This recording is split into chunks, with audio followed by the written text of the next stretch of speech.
Was geht ab, alle zusammen? Heute geht es um Einreise nach Bali. Bin etwas ausatmen. Ich erkläre dir in 7 Schritten, wie du nach Bali einreisen kannst. Ja, das geht, es ist legal, es ist kein Stress, es dauert nur etwas und kostet etwas Geld. Also, bleib dran, los geht's. Du weißt, der Plan, du weißt. Ich habe hier Notizen, also ab und zu starre ich hier runter. Grober Ablauf, das ist so, dass du brauchst ein Visum, musst ein Visum beantragen, Flug buchen, nach Jakarta fliegen, Quarantänehotel für 5 Tage und dann darfst du erst nach Bali fliegen. Ja? Also wie kommst du nach Bali? Easy, wirklich easy, du brauchst ein Visum dazu. Das Visum heißt B211A, das ist ein E-Visum, das ist ein Sponsored Visum, das heißt, E-Visum ist, du kannst es elektronisch beantragen, du musst nicht zu einer Botschaft oder sonst irgendwo hinfahren, einfach eine E-Mail hinschicken. Und Sponsored, das heißt, du kannst es nicht selber beantragen, sondern eine Company muss es für dich machen, die muss dich sponsern, soll für dich gerade stehen, so gesehen. Ja? Ich habe $300 bezahlt und das ging dann so ungefähr 5 Tage Bearbeitungszeit, dann hast du das Visum. Wie das funktioniert, du schreibst eine E-Mail an ein Visumsbüro, bei dem du das machen willst. Schreib mir gerne, wenn du einen Kontakt haben möchtest. Schreib mir auf Instagram. Ja? Schreib mir gerne, wenn du Kontakt haben möchtest. Du schreibst eine E-Mail hin, die schicken dir die Preise etc. pp. Bei mir waren es $300. Dann überweist du das Geld per PayPal voraus. Ja? Und dann schickst du ein Bild von deinem Reisepass hin, 5 Tage Zeit. Hast du das Visum per E-Mail bekommen und dann hast du 30 Tage Zeit. Nachdem du das Visum bekommen hast, hast du 30 Tage Zeit, nach Indonesien einzureisen und das zu aktivieren. Ja. Ich habe vorher gesagt, das ist ein halbes Jahr Visum. Das ist bis zum halben Jahr möglich, hier zu bleiben mit diesem Visum. Was heißt das? Du hast das Visum vom Anfang an für 60 Tage. Du bist hier eingereist, 60 Tage, musst dich um nichts kümmern. Und nach diesen 60 Tagen kannst du das Visum 4-mal je 30 Tage extra verlängern. Kostet extra 30 Euro oder 50 Euro oder irgendwie sowas. Eine Verlängerung kostet so 50 Euro. Und das macht wiederum dieses Visumsbüro, bei dem du das Visum gemacht hast. Ja. Das Visum ist ein Single-Entry-Visum, das heißt, das heißt für dich im Endeffekt, du kannst nur einmal nach Bali einreisen und wenn du ausgereist bist, ist das Visum entweder abgelaufen oder deaktiviert und du musst ein neues beantragen. Angenommen, du hast das Visum bekommen, jetzt musst du einen Flug buchen. Ja. Und zwar, wie funktioniert das? Du kannst nicht direkt nach Bali fliegen, du musst nach Jakarta fliegen zum ersten Mal. Ja. Das heißt, such dir einfach ein Datum raus, weil du hast hier 30 Tage Zeit nach Visumsausstellungsdatum, hast du 30 Tage Zeit, um nach Indonesien einzureisen. Also super easy. Also such dir am besten einen Flug aus. Ich bin mit Etihad geflogen als Beispiel, keine Werbung. Tatsache, ich bin mit Etihad geflogen, selber Flug bezahlt und die Flieger waren echt so gut wie leer. Du konntest gut pennen, gab geiles Essen, eine nice Airline. Keine Werbung, ich bin einfach gut begeistert gewesen. Diese Quarantänehotels, du kannst nicht ein beliebiges Hotel buchen, du musst ein Hotel von der Quarantäneliste buchen. Die verlinke ich dir unten. Ich habe für meins, ich glaube 7 FM oder sowas oder FM7 Resort Hotel am Flughafen oder sowas, habe ich für dieses Quarantänepaket 400 Euro bezahlt. Im Endeffekt sind das also die ganzen 5 Tage, die du da bleiben musst. Dann kriegst du 3-mal am Tag Essen, dann Wäsche waschen ist umsonst und Wasser ist umsonst. Ja, so 400 Euro. Und 2 PCR-Tests sind mit in Preisen inbegriffen, 2 PCR-Tests. Und wie buchst du so ein Quarantänehotel? E-Mail hinschreiben, dann fragen sie dich nach deinen Reisedaten, dann fragen sie dich nach deiner Passportkopie, dann schickst du das alles hin per E-Mail, reservierst mehr oder weniger und zahlst vor Ort, soweit ich weiß, beziehungsweise so habe ich es bei mir gemacht. Also du hast jetzt das Visum, du hast einen Flug gebucht, du hast ein Quarantänehotel gebucht. Was du jetzt machen musst, ist eine App runterladen und dort die Daten eintragen. Ja, diese App, das ist so eine ja, Tracking-App oder sowas von indonesischen Regierung, glaube ich, wegen Covid, bla bla. Einfach runterziehen, Daten ausfüllen und dann dieses Formular, was dir gezeigt wird, am Ende des Ganzen einfach ausdrucken, so dass du einen Ausdruck dabei hast, falls das Handy spinnt oder sonst irgendwas. Hier ein kleiner Tipp, falls du die App runterziehst und dann anfängst, die Daten auszufüllen, beim Speichern die App immer wieder abstürzt, Handy neu starten. Hat mich echt sehr viel Nerven gekostet, das rauszufinden. Handy neu starten und dann funktioniert das. Ja. Und wenn dann immer noch nicht funktioniert, mach einfach Screenshots von dem, was du da reingeschrieben hast. Wenn du fertig bist mit ganzen Hotels buchen und Flüge buchen etc. pp., druck alles aus. Druck dein E-Visum aus, druck deine Buchungsbestätigung aus, druck was noch,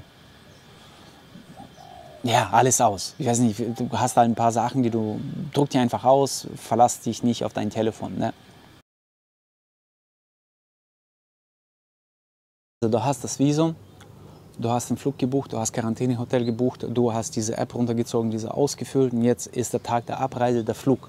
Du kannst nur mit einem negativen PCR-Test fliegen. Das ist einfach so. Und diesen PCR-Test, der kostet ja was, ne? Das weißt du ja. Und hier als kleiner Tipp, mach so eine Woche davor, ungefähr vor der Abreise, mach einen Antigen-Test. Die sind ja kostenlos. Und wenn dieser negativ ist, dann machst du einen PCR-Test. Der kostet dann 70 Euro oder 60 Euro, je nachdem, wo du es machst und was ist, in welcher Stadt. Und falls du Corona-positiv sein solltest, dann kannst du einfach bei der Airline anrufen, beziehungsweise eine E-Mail oder anrufen, ist, glaube ich, am besten. Und dann kannst du diesen Flug kostenlos umschieben oder stornieren, irgendwie sowas. Also heutzutage ist es kein Stress.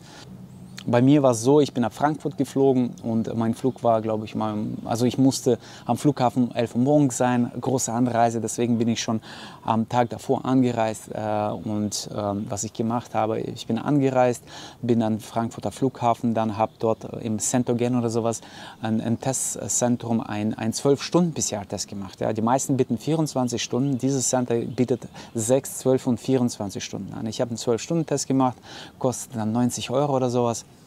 Und am nächsten Tag war das Ding fertig, beziehungsweise in der Nacht war das Ding schon fertig. Und dann konnte ich beruhigt einfach zum Check-in um 11 Uhr morgens gehen. So habe ich es gemacht. Und hier nicht vergessen den Zeitunterschied. Wenn du ausrechnest, wann du einen Test machen musst, damit er gültig ist, mehr oder weniger zeitlich, nicht vergessen 6 Stunden Zeitunterschied zu Jakarta oder 5 Stunden, irgendwie sowas. So, und jetzt bist du losgeflogen und kommst irgendwann mal in Jakarta an. Und wenn du in Jakarta angekommen bist, dann musst du die ganzen Security und den ganzen Kram, dann checken sie deinen PCR-Test, ob das gültig ist, und dann kriegst du einen Stempel drauf und dann Migration, da kriegst du dieses Visum. Also den ganzen Kram musst du halt da durchgehen. So, wenn du da rauskommst aus diesem Sicherheitsbereich, stehen jede Menge Leute und eine Person davon trägt gelbe Uniform. Und diese Person teilt dann die Touristen, die Gäste ein, die angekommen sind, zu den Fahrern. Dann sagst du, ja, ich muss zu diesem Hotel, dann checkt er deinen Namen auf der Liste, ja, dann holt er jemanden, der praktisch deinen Reisepass entgegennimmt, dein Reisepass wird weggenommen, kriegst wieder zurück, wenn du fertig bist mit der Quarantäne, und dann diese Person praktisch, die den Reisepass einbehält, bringt dich zum Fahrer und der Fahrer bringt dich zum Hotel. Und im Hotel ist es so, du musst 2 PCR-Tests machen, beziehungsweise du musst einfach nur im Zimmer sitzen oder wirst im Zimmer sitzen und die kommen vorbei bei dir und machen PCR-Test. Der erste Test ist am 2. Tag und der zweite Test ist am 4. Tag. Und wenn dieser Test negativ ist, dann kannst du auschecken, ganz normal. Und wenn du dann auf deinem Zimmer bist, dann beschäftige dich einfach 5 Tage lang. Also du darfst das Zimmer nicht verlassen. Irgendwie einfach Fernseh schauen, lesen. Ich habe zum Beispiel Festplatten ausgemistet, Handy aufgeräumt, solche Sachen gemacht. Ne? Ein bisschen Sport habe ich gemacht und so. Also solche Sachen machst du dann. Und Flug buchen, Flug nach Jakarta buchen, von Jakarta nach Bali, weil wenn du dann mit Quarantäne fertig bist, dann einfach kannst du ja nach Bali fliegen. Hier als kleiner Tipp, die meisten PCR-Tests, soweit ich das mitgekriegt habe, auch durch Erfahrung von anderen Leuten, die sind so gegen 10, 11 Uhr morgens fertig. Das heißt, wenn du einen Flug von Jakarta nach Bali buchst, buch das am Nachmittag, weil du musst am Flughafen irgendwie 3, 4 Stunden davor da sein, weil eben große Wartezeiten, bla bla. Also buch den Flug am Nachmittag. So. Wenn du deinen PCR-Test bekommen hast, ja, dann am besten, was du machst, und das ist wirklich so ein Sicherheitstipp, mach Fotos von den beiden PCR-Tests, die du im Hotel gemacht hast, und von deiner Quarantänefreigabe, das ist ein Dokument. Mach auch ein Foto, falls was passieren sollte, falls verloren gehen oder Kaffee drüber geschüttet, so dass du eine Kopie hast. Ein sehr wichtiges Dokument, weil nur mit diesem Dokument kannst du dann nach Bali einreisen. Okay? Der letzte Tag ein Quarantänetag. Das heißt, morgens wachst du auf, kriegst wahrscheinlich einen Anruf. Hallo, wir haben Ihr PCR-Test, es ist negativ. Sie können an die Rezeption kommen, Ihr Passport holen, also ein Passport, Reisepass abholen. Dann gehst du dahin, Reisepass abholen, PCR-Test abholen, offene Rechnungen zahlen und dann irgendwann mal zum Flughafen fahren. Denk dran, am Flughafen am besten 3 Stunden vorm Abflug sein, weil das ist echt, die haben so viel krass, viele Schleusen dort. Und bei mir hat es wirklich 1,5 Stunden gedauert, bis ich am Gate angekommen bin. Weil du hast hier Kontrolle, PCR-Test, hier hast du Security, hier hast du das, hier hast du das. Also wirklich, da wird man krass durchgeschleust und kontrolliert. Kostet etwas Zeit, ne? Du willst ja nicht riskieren, den Flug zu verpassen. Falls ihr noch Fragen habt nur zu der Einreise, ja, dieses Video ist nur über die Einreise, über Visum. Schreibt das alles bitte in die Kommentare unter, die werde ich dann beantworten. So gut wie ich kann tatsächlich. Ne? Aber im Endeffekt, was ich damit sagen will, es ist alles kein Stress, kostet etwas, ein bisschen Zeit und dann läuft das. Also, wie gesagt, alles kein Stress. Ne? Es wird langsam heiß hier, abonnieren den Kanal, weil es kommen sehr viele Videos über Bali hier demnächst. Beziehungsweise, ja, ich bin in Bali bis Oktober, ja, November. Und mach ein Like rein und schreib was in die Kommentare, falls das Video für dich Sinn gemacht hat. Falls das Video für dich keinen Sinn gemacht hat und du deine Zeit verschwendet hast, mach trotzdem ein Like rein. Wir sehen uns, bis bald, im neuen Video kommt demnächst. Diese Woche, denke ich, ja. Fuck, ist das heiß hier. Ciao. Du weißt, der Plan, du weißt.